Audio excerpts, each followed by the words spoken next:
છોટાઉદેપુરની જીવાદોરી ઓરસંગ મૈયામાં ઘોડાપૂર। ઉપરવાસ મધ્યપ્રદેશમાં ધોધમાર વરસાદને પગલે ઓરસંગ નદી ગાંડીતુર બની। નમસ્કાર દર્શક મિત્રો, સરદારનો અવાજમાં આપનું સ્વાગત છે।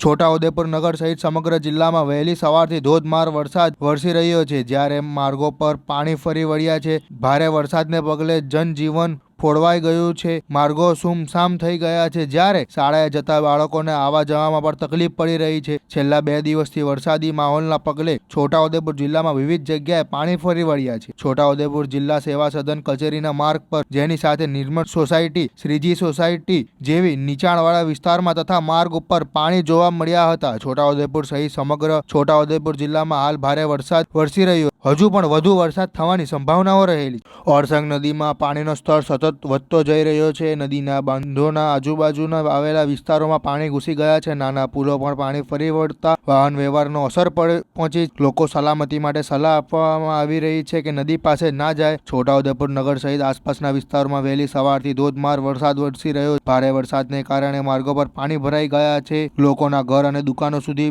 પાણી પહોંચતા દૈનિક જીવનનું તણાવભર્યું બન્યું છે। સવારે શાળાઓ તરફ જતા બાળકોને પર ભારે તકલીફનો સામનો કરવો પડે છે। પાણીથી ભરેલા રસ્તાને પગલે બાળકો પલળીને શાળામાં પહોંચવું પડ્યું।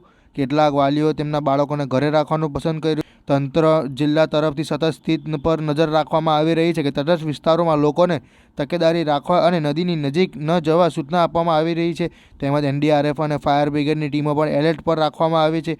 હવામાન વિભાગે આગામી 24 થી 48 કલાકમાં ભારે વરસાદની આગાહી કરી છે, જેથી છોટાઉદેપુર જિલ્લાના વાસીઓ વધુ સાવચેત રહેવા સૂચના આપવામાં આવી છે। રિપોર્ટર શકીલ બલોચ દ્વારા છોટાઉદેપુર।